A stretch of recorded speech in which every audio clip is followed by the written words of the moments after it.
La forme la plus commune du désespoir est de ne pas être qui l'on est. Oser, c'est s'exposer à l'anxiété, mais ne pas oser, c'est se perdre soi-même. La vie ne peut être comprise qu'en regardant en arrière, mais elle doit être vécue en avant. La personnalité est un monstre de désespoir. Le plus grand danger de tous, se perdre soi-même, peut arriver très doucement dans le monde, comme si ce n'était rien. Ce dont j'ai vraiment besoin, c'est de voir clair en ce que je dois faire, et non en ce que je dois savoir. L'individu est la catégorie par laquelle, sous l'aspect religieux, cette époque, toute l'histoire et le genre humain tout entier doivent passer. Si je suis capable de saisir Dieu objectivement, je ne crois pas. La prière ne change pas Dieu, mais elle change celui qui prie. Avoir la foi, c'est précisément perdre la raison pour gagner Dieu. La fonction de la prière n'est pas d'influencer Dieu, mais plutôt de changer la nature de celui qui prie. Maintenant, avec l'aide de Dieu, je vais devenir moi-même. Dieu crée à partir du néant. Admirable, direz-vous. Oui, sans doute, mais il fait quelque chose de plus admirable encore, il fait des saints à partir des pécheurs.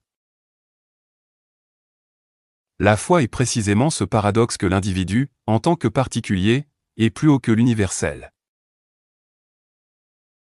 Dans le royaume de Dieu, plus on souffre, plus on est une personne importante. L'amour est l'expression de celui qui aime, non de celui qui est aimé. L'amour est tout, il donne tout et il prend tout. Se priver d'amour est la plus terrible tromperie, c'est une perte éternelle pour laquelle il n'y a aucune réparation. Si tu me colles une étiquette, tu m'annules. L'amour croit tout et pourtant n'est jamais trompé. Cachée dans chaque vie se trouve une douleur secrète que le monde ne voit pas. Il est tellement plus facile de devenir chrétien quand on ne l'est pas que de le devenir quand on l'est. L'amour terrestre est passionnel, l'amour spirituel est une question de conscience. Aimer Dieu, c'est véritablement s'aimer soi-même. Notre époque est l'âge de la réclame et de la publicité, rien ne se passe sans qu'on en parle immédiatement.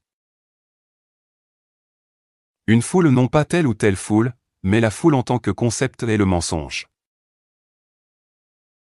La presse quotidienne est le principe maléfique du monde moderne.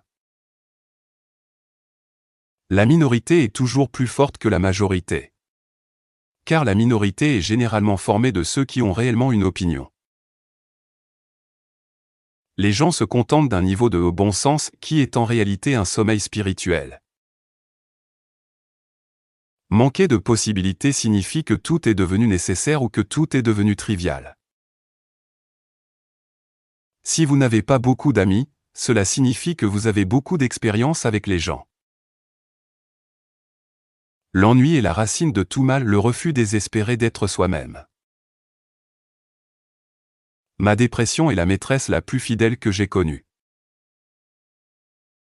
La vie est devenue pour moi une boisson amère, et pourtant je dois la prendre comme un médicament lentement, goutte à goutte. Je reviens à l'instant d'une fête dont j'étais l'âme et la vie, les bons mots coulaient de mes lèvres, mais je suis parti et je voulais me tirer une balle. La vérité est un piège, vous ne pouvez pas la voir sans être capturé. Qu'est-ce qu'un poète ? Un être malheureux qui cache de profonds tourments dans son cœur. Au plus profond de chaque homme réside une crainte d'être seul au monde. Oublié de Dieu. Il est très dangereux d'entrer dans l'éternité avec des possibilités que l'on n'a pas utilisées. La plupart des hommes poursuivent le plaisir avec une hâte si essoufflée qu'ils passent devant sans le voir.